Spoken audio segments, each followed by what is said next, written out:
Peu de textes de l'Évangile sont à la fois aussi denses et aussi précis pour décrire les relations entre le Père, le Fils et nous qui sommes ses disciples.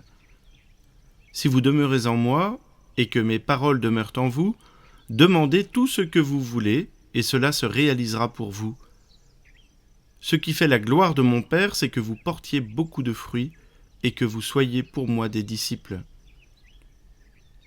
Reprenons cette image de la vigne en détail. Jésus se présente comme la vigne et son Père est le vigneron. Nous sommes les sarments. Si nous n'avons jamais vu de vigne, nous pouvons penser à un pommier, à ses branches et aux récoltants de pommes. Les branches séparées du tronc ne donnent ni fleurs ni fruits. La condition pour que nous portions des fruits, pour que notre vie soit féconde, c'est notre union au Christ.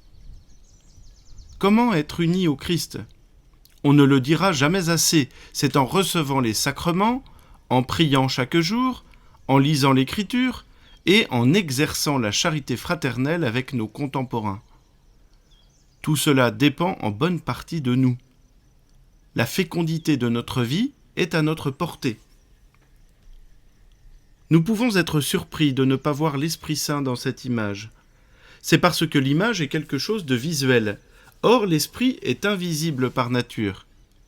L'Esprit Saint, c'est la sève de la vigne. C'est la sève qui irrigue le tronc, les branches, et qui permet aux fruits de grandir.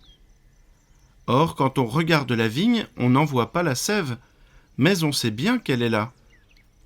Sans la sève, c'est la vie même de la vigne qui disparaît. Demandons sans relâche la venue de l'Esprit Saint dans nos cœurs. Ouvrons nos âmes à l'esprit d'amour de Dieu qui nous unit au Père et au Fils et qui fait notre fécondité. Que la bénédiction de Dieu Tout-Puissant, Père, Fils et Saint-Esprit descende sur vous tous et y demeure à jamais.